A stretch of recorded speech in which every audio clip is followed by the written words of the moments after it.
أعوذ بالله من الشيطان الرجيم. بسم الله الرحمن الرحيم. السلام عليكم ورحمة الله تعالى وبركاته. Kita mulakan dengan bacaan Ummul Kitab Al-Fatihah. أعوذ بالله من الشيطان الرجيم. بسم الله الرحمن الرحيم.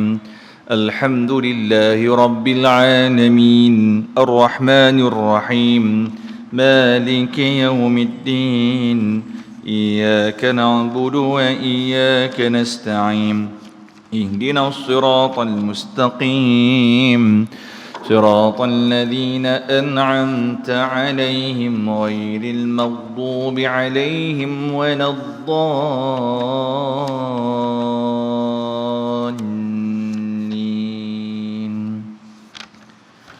آمين.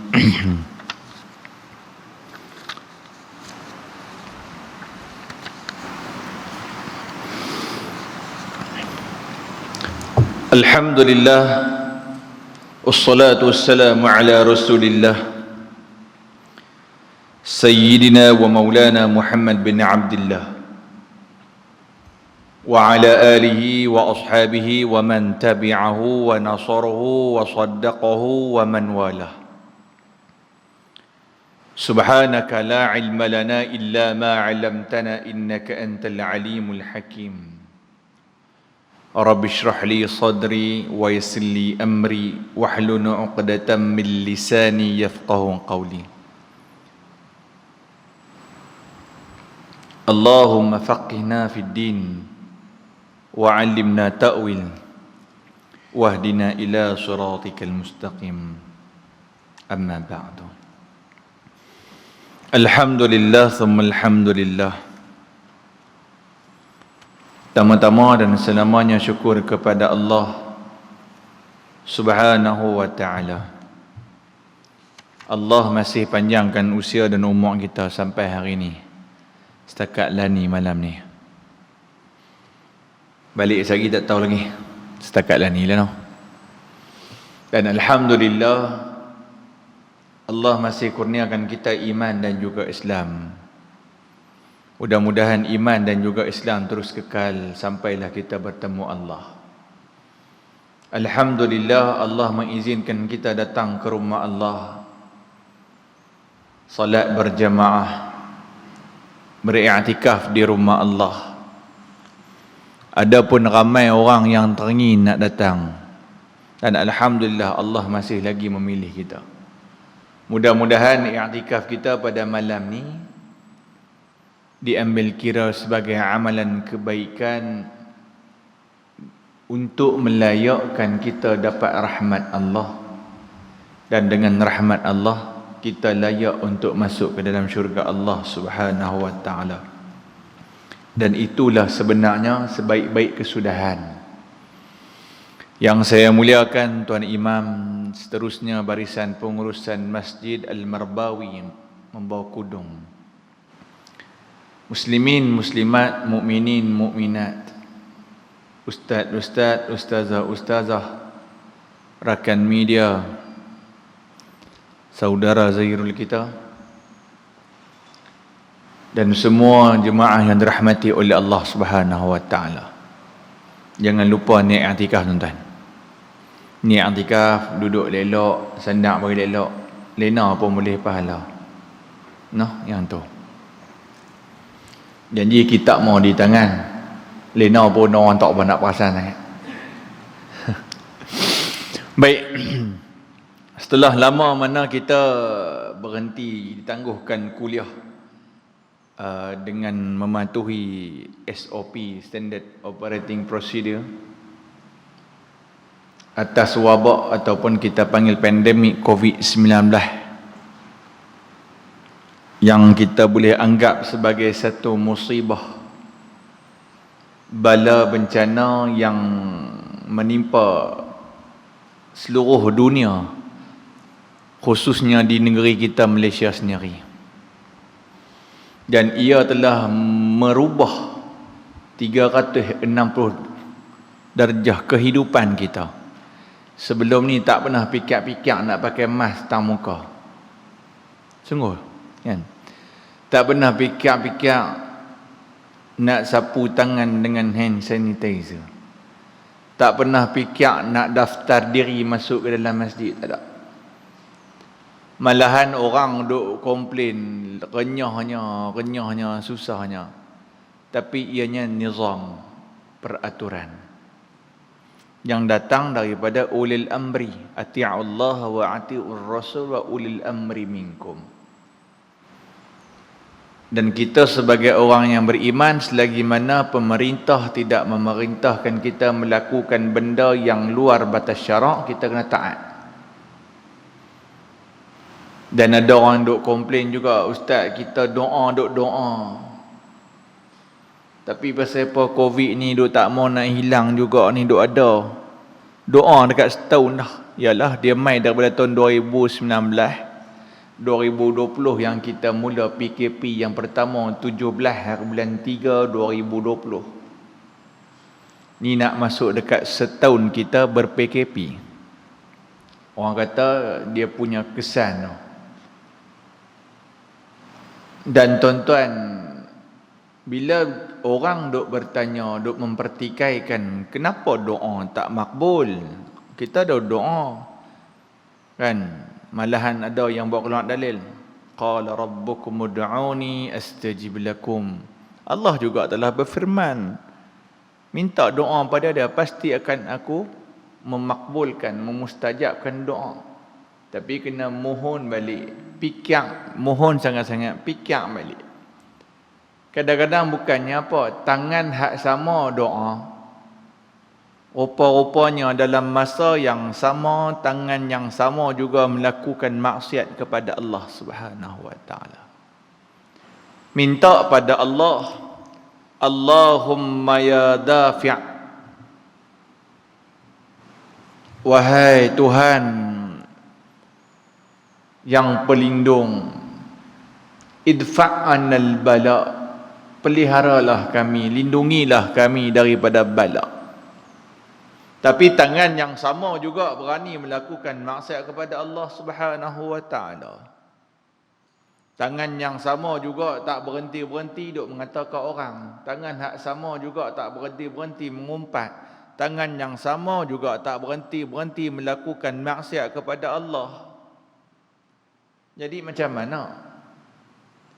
Sebab tu Allah Subhanahu wa taala menyebut di dalam surah Syura. Kalau tuan-tuan hak mana dengar khutbah tajuk hak minggu lepas, tak tahulah kalau Tok Khotib pakai teks jaib bawa keluar punya, tapi bagus tajuk dia, ujian sebuah kehidupan. Saya nak ambil satu ayat daripada teks khutbah tu.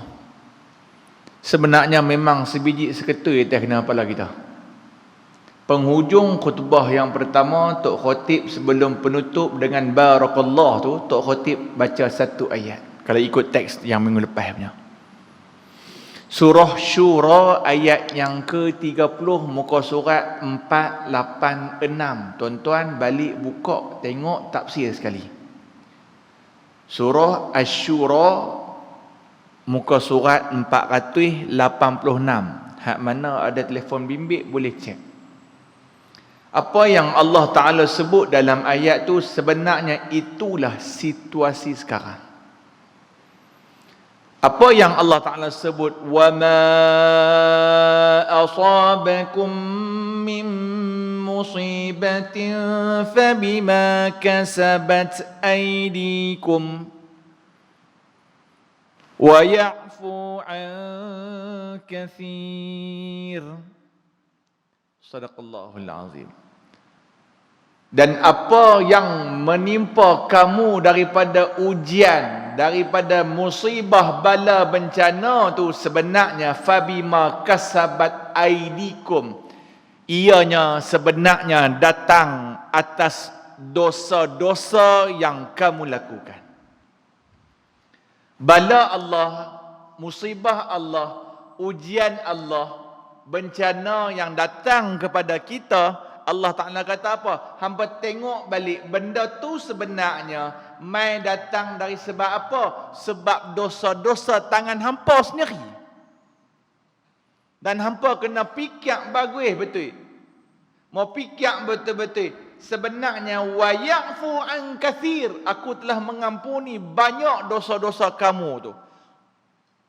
Aku telah mengampuni sebilangan besar daripada dosa kamu yang begitu banyak sekali.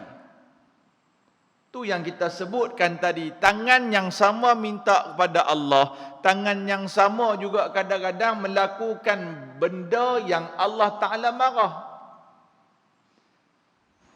Macam mana doa kita nak diterima oleh Allah? Tu salah satu sebab ataupun salah satu faktor yang mana doa tidak diterima oleh Allah Subhanahu wa Ta'ala. Jadi nak buat lagu mana? Wastaghfiruna. Selalulah minta ampun kepada Allah. Jangan merasa putus asa dengan Allah. Allah Ta'ala kata, wala tai'as. Jangan kamu putus asa dengan aku. Mohon.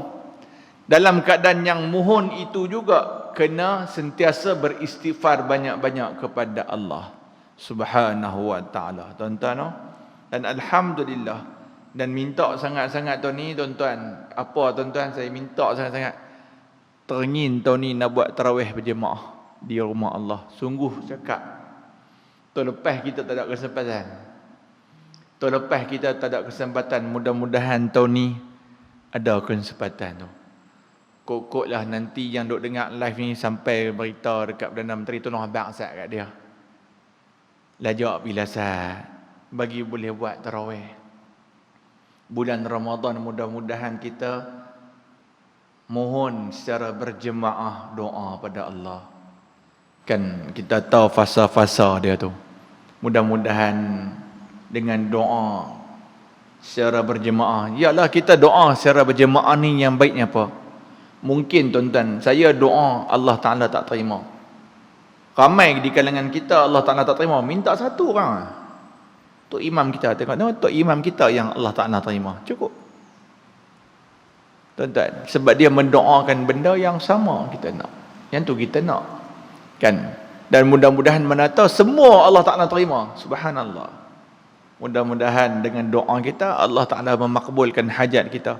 Dan kita nak sangat-sangat Allah angkat dengan segera yang mungkin musibah ujian yang Allah datangkan kepada kita waktu sekarang ni. Tuan-tuan yang tu baik.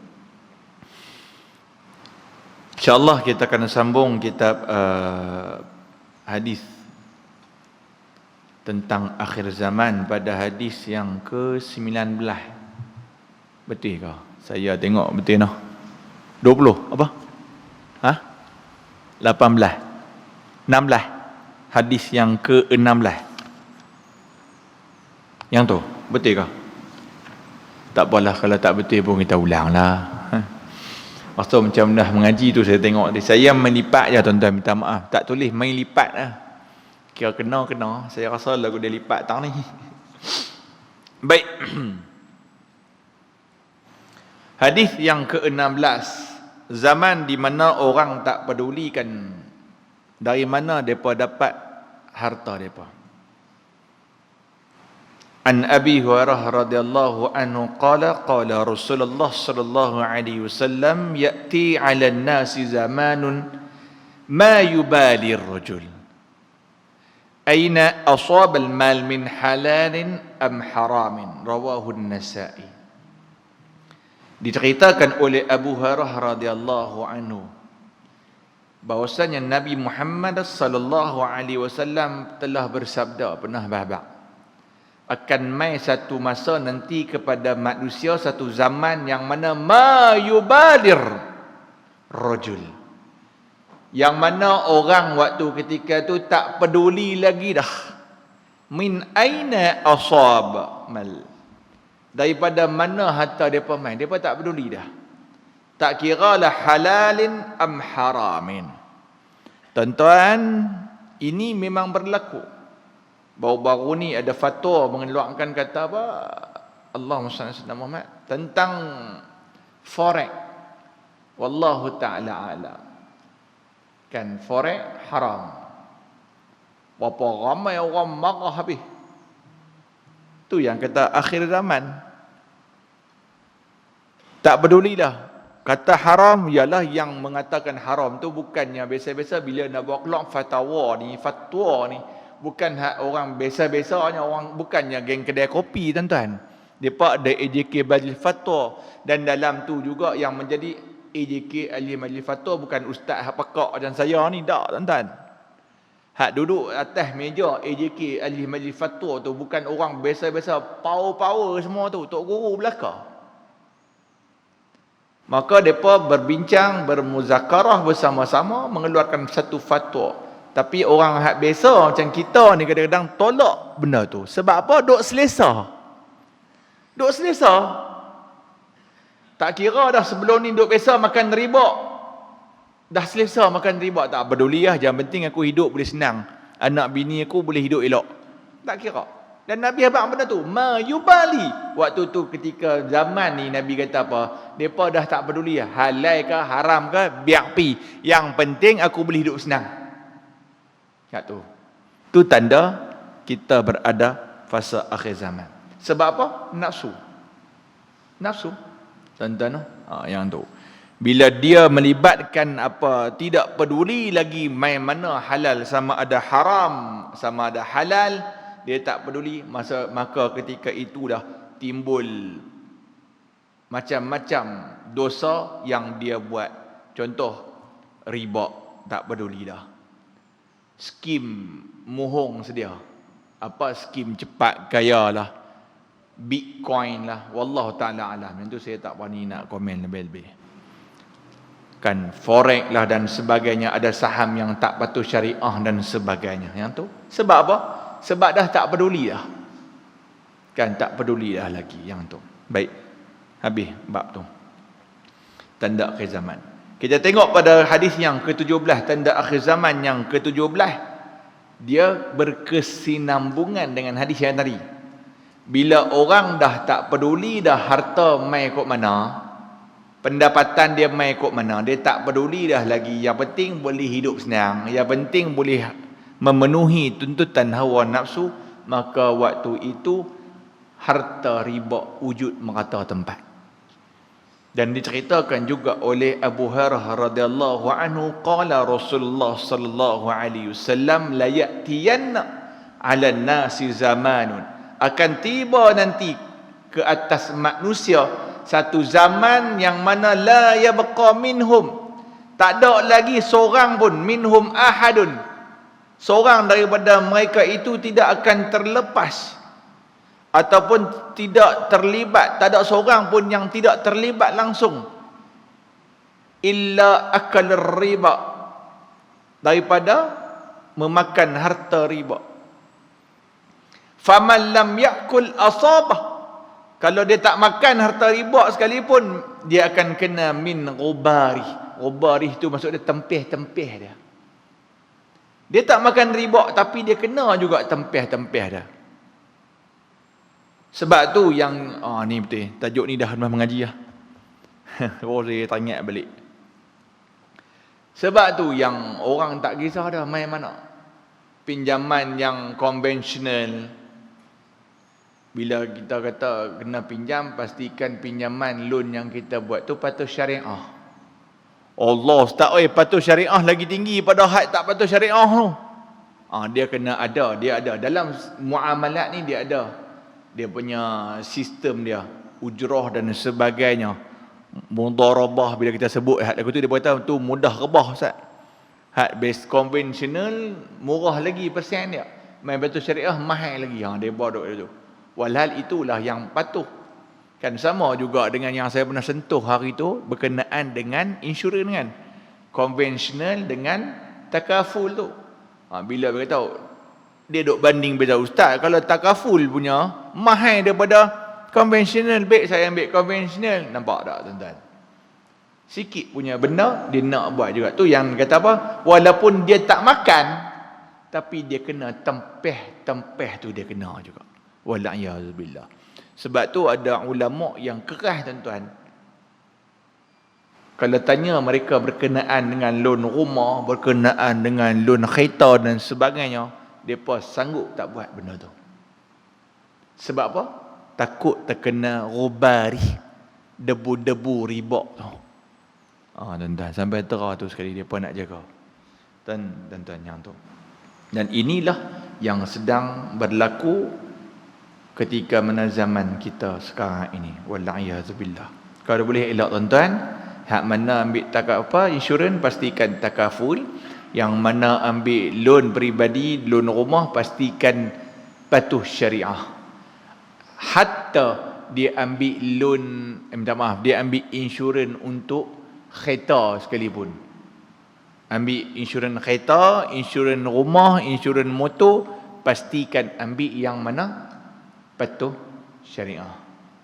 Biarlah beza lebih sikit tak apa. Yang penting kita tak terkena debu-debu riba itu. Wallahiyazubillah. Habis tuan-tuan. Tajuk yang ke-17. Oi, laju malam ni. Dia kampui 2 bulan. Kan laju sikit lah. Tuan-tuan, baik. Hadis yang ke-18 yang akan berlaku pada akhir zaman, iaitu orang duk minum arak. Lepas itu nak habaq betapa ramainya manusia yang minum arak sampai dia cuba musuh Islam, dia create satu minuman yang dia tak bubuh nama dia sebagai arak. Sampai terang tu. Nak bagi orang minum juga. Dia buat lagu mana? Pelbagai teknologi atau kaedah dia buat. 0.02 alkohol. Yang ni tak mabuk, tak apa. Alkohol dia sikit, boleh minum. Nak bagi juga. Kan? Dia buat juga syibih, bentuk yang hampir sama dengan arak. Kan? Orang kita ni duk fikir, sedap sangat ke arak? Dia buat botol sparkling. Tuan-tuan, minuman sparkling yang kalau di pasar raya dia botol tu memang macam botol arak. Pasal nak? Kan sparkling ayat sparkling, tak salah saya. Kalau saya salah minta maaf nyonya sebutan tu. Tapi memang ada orang tu. Dia buat design bentuk betul-betul, saya pun mula-mula sampai heran. Pasal apa dia tak letak tempat non halal? Selalunya kalau arak ni dia letak tempat non halal, dia asingkan supermarket ni.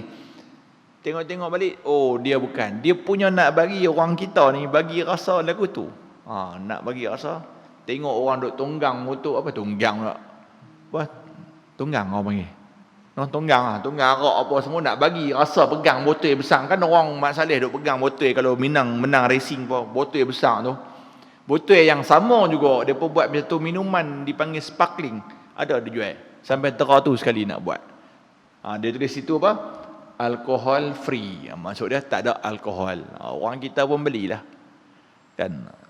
Dia tak tahu itu syibih kepada, ataupun orang kata syibih ni menyerupai. Menyerupai yang tu. Baik. An Abi Malik Al-Asy'ari qala Rasulullah sallallahu alaihi wasallam, la yashrabanna an-nas min ummatil khamra yusammunaha bighairi ismiha yu'zafu ala ru'usihim bil ma'azif wal mu'anniyat yakhsifu Allahu bihimul arda wa yaj'alu minhumul qiradah wal khanazir. Rawahu Ibnu Majah. Daripada Abu Malik Al-Asy'ari radhiyallahu anhu, dia berkata Nabi Muhammad sallallahu alaihi wasallam pernah bersabda, sesungguhnya sebahagian umatku nanti mereka akan minum arak, dan mana wayasumunaha, dan mereka akan menamakan arak yang mereka minum bighairi ismiha. Okey tuan-tuan, bila hadis ni juga diterjemahkan ataupun disyarahkan, yang dikatakan Yusammunaha. Ada ulama mengatakan satu minuman yang mana minuman itu nak habaq bukan arak tetapi memabukkan. Dia minuman kan, dia minuman tapi memabukkan, tapi dia tak bubuh nama arak. Orang pun minum. Nabi kata, yang tu betul. Ada yang juga ulama mensyarahkan mengatakan apa? Minuman yang syibih macam tadi saya sebut tadi. Yang macam arak sendiri.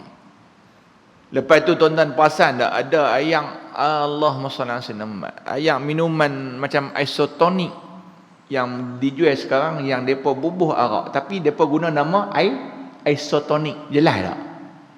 Depa bubuh nama minuman tu isotonik. So orang ingatkan minuman lagu tu minuman kecergasan lah. Minuman orang naik gerek ke. Nanti kena sebut gerek, duk kerap naik gerek kan. Minuman apa nama orang main futsal ke jogging minuman tu. Walhal dalam tu depa bubuh alkohol. Jadi depa menggunakan nama isotonik untuk menutup nama arak tu.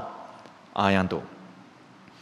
Maka mereka bukan sekadar minum. Sebab tu ada juga yang mengaitkan dengan minuman yang memabukkan. Bila sebut memabukkan, salah satu asbab ayat ketum. Yang fatwa Kedah kata haram tu sebab dia memabukkan. Dia bagi orang mabuk. Betul ke tuan-tuan? Sekejap kita tuan-tuan kata, betul. Saya jawab tak tahu. So tak pernah minum lah. Saya dia kata betul tak betul? Memang pening tak? Minum ketum sekali pening terus. Masuk kata pernah try kot. Kan yang tu. Wallahu ta'ala a'lam yang tu. Dan Nabi kata apa? Waktu tu mereka minum dengan benda tu. Tuak ke apa ke? Nama tuak kan? Tuak kalau di Kelantan bukan arak apa? Nira ke? Kan? Betul ke? Nira kan? Tak salah saya. Kalau kita negeri Penang, dia panggil tuak tu ayat tuak macam arak lah kan. Tapi kalau di Kelantan, tuak tu bukan arak. Tuak tu ayat nira nipah. Saya pun mula-mula sampai gila kentang Kelantan ni. Duk jual arak tepi jalan aku tu lah. Tuak nipah. Padu gila dia pun ni, power gila duk jual tuak selama depa lah. Rupanya baru tahu tuak hak depa tu bukan tuak lagu yang kita ni. Tuak kita ni makan mabuk pening. Kan tuak depa tu ayat nira. Baru tahu tuan-tuan. Yang tu kena belajar bahasa sikit lah. Kan. Dan Nabi kata apa? Depa akan minum arak. Sebahagian besar umatku nanti depa akan minum arak secara berleluasa. Tak rasa segan lah. Dan depa minum bukan sekadar minum, depa hidangkan sekali dengan apa? Ma'azif, dengan bunyi-bunyi muzik. Kan sebab tu kita marah yang itu apa? Pak boleh buka kan, kelab malam boleh buka. SOP kan, nasib baik tutup balik, alhamdulillah. Kan tangan kita duk minta ampun pada Allah, duk minta Allah angkat Covid, lelah benda yang dalam waktu yang sama berapa ramai duk joget dalam park sambil minum arak. Aku tahu. Wal mu'ghanniyat, dan juga dihiburkan sambil minum-minum tu, dihiburkan sekali dengan nyanyian lagu daripada suara-suara artis. Subhanallah. Wallahiyazubillah. Memang dah buat benda ni. Ramai manusia dah buat. Dan akhirnya yakhsifu Allahu bihimul ar wa yaj'alu minhum al-qiradatul khanazir. Yang ini mungkin tak sampai. Tapi yang mana yakhsifu tu mungkin sampai. Sampai mana bila terjadi benda lagu tu, Allah akan menenggelamkan mereka di dalam perut bumi. Gempa bumi, tanah runtuh. Disebabkan apa? Disebabkan dosa mereka duk minum arak. Yang tu. Duk perhati jam Saya jenis ikut SOP betul ni. 7 minit lagi tuan-tuan. Wa yaj'alu minhumul qirah. Yang ni mungkin tak sampai lagi. Dan sampai satu masa golongan hak puak-puak tu Allah akan tukar muka mereka menjadi beruk dan juga khanazir, babi. Ada juga ulama yang menafsirkan rupa mereka tak ubah, tetapi perangai mereka ubah. Perangai mereka tak macam manusia. tapi macam beruk dan juga babi. Babi lagu mana? Babi ni dia nafsu dia ikut dan peminum arak memang lagu tu. Tu orang bawa kereta laju, orang kata apa? Laju gila babi. Nampak tuan? Orang mabuk bawa kereta laju gila babi, nak pergi mana tak tahu. Sebab memang betul, waktu dia mabuk ketika itu, perangai dia, sifat dia dah berubah. Allah dah tukar mereka bersifat seperti mana khanazir. Nampak macam kasar tapi tuan-tuan, Nabi sebut wa yaj'alu minhumul qiradatal wal khanazir. Allah akan ubah depa yang minum arak tu perangai macam mana monyet dan juga babi. Wal'iyadzubillah. Tuan-tuan yang tu. Baik. Dan di dalam kaedah arak juga, dalam hukum arak, kita ambil satu lagi hadis Nabi Muhammad sallallahu alaihi wasallam sebelum kita tutup. Nanti kita akan sambung pada hadis yang ke-19. Yang mana Anas bin Malik radhiyallahu anhu qala Rasulullah sallallahu alaihi wasallam la'ana Rasulullah sallallahu alaihi wasallam fil khamri 10. Ini tak ada dalam kitab tuan-tuan. Nabi kata apa? Laknat Rasulullah sallallahu alaihi wasallam.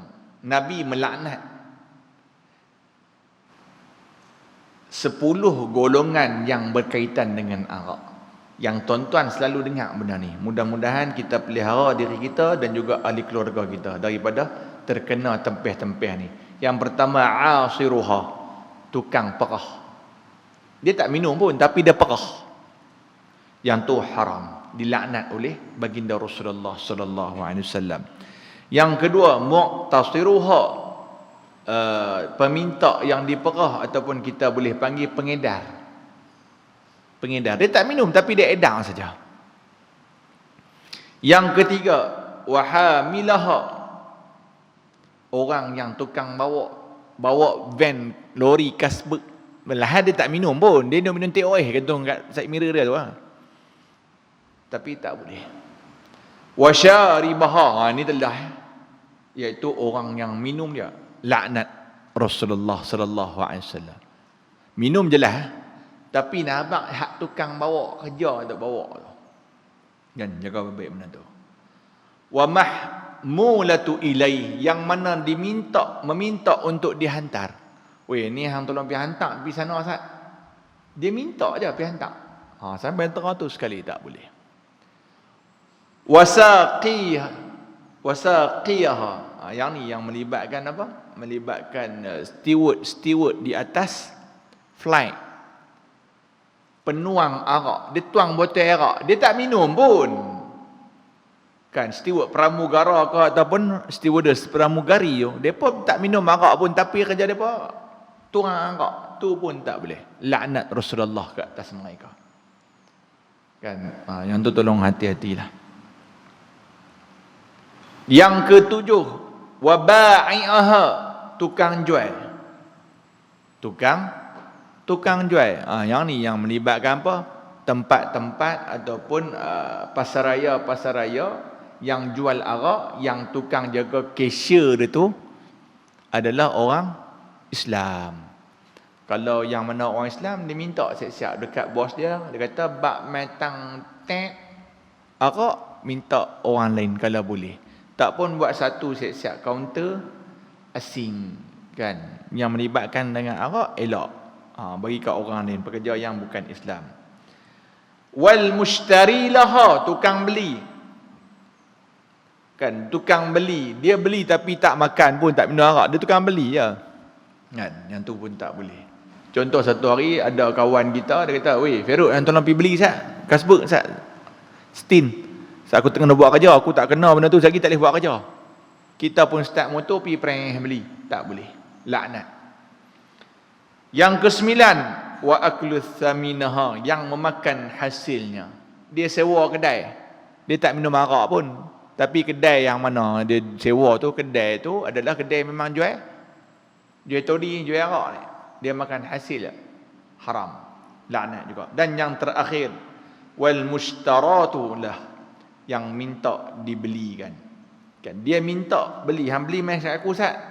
Contoh dia nak buat hadiah ke sebagainya, dia minta beli, walau dia tak minum. Yang tukang pergi beli pun kena, yang tukang minta dia beli pun laknat Rasulullah sallallahu alaihi wasallam. Tuan-tuan, mudah-mudahan Allah Taala memelihara kita daripada terkena dosa-dosa yang kita dalam keadaan tak sedar yang kita melakukan dosa itu. Dan tuan-tuan, mudah-mudahan kita jaga diri kita dan juga ahli keluarga kita daripada melakukan dosa kepada Allah Subhanahu wa taala. Dan tuan-tuan, saya minta sangat kepada tuan-tuan, teruskan berdoa kepada Allah. Teruskan doa pada Allah. Jangan putus harap kepada Allah. Dan tuan-tuan, di waktu yang sama, kita banyakkan minta ampun kepada Allah Subhanahu wa ta'ala. Kita berhenti tekan ini tuan-tuan. Mudah-mudahan ada manfaat. Nanti insya-Allah kita akan sambung pada hadis yang ke-19. Tanda akhir zaman lagi, iaitu laki-laki kuih kurang, perempuan kuih banyak. Yang ni duk guna modal. Ni geng-geng bapak-bapak duk guna modal ni. Nak poligami dan sebagainya. Lah ni kurang dah. Tuan-tuan. Wallahu ta'ala alam. A'udzu billahi minasyaitonir rajim. Bismillahirrahmanirrahim. Alhamdulillahi rabbil alamin wassalatu wassalamu ala asyrafil anbiya'i wal mursalin wa ala alihi wa ashabihi ajma'in. Allahumma arinal haqqa haqqan warzuqna ittiba'ahu wa arinal batila batilan warzuqna ijtinabah. Ya Allah, ya Rahman, ya Rahim, tunjukkan kepada kami yang benar itu benar. Kurniakan kepada kami agar kami semua melalui jalan yang benar itu, ya Allah. Ya Allah, tunjukkan kepada kami yang salah tu salah, yang haram tu haram, yang dosa tu dosa. Jauhilah kami daripada melakukan perbuatan yang salah, dosa dan haram itu, ya Allah. Rabbana atina fid dunya hasanah wa fil akhirati hasanah wa qina adzabannar. Wassallallahu ala sayyidina Muhammad wa ala alihi wa ashabihi ajma'in.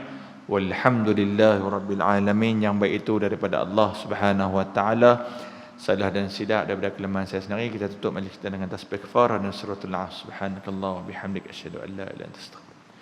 Bismillahirrahmanirrahim. Wal 'asri innal insana lafi khusr illa alladziina aamanu wa 'amilus salihati wa tawassaw bil haqqi wa tawassaw bis sabr. Aqulu qawli hadha wa astaghfirullahal 'azim li wa lakum. Assalamu alaikum warahmatullahi ta'ala wabarakatuh.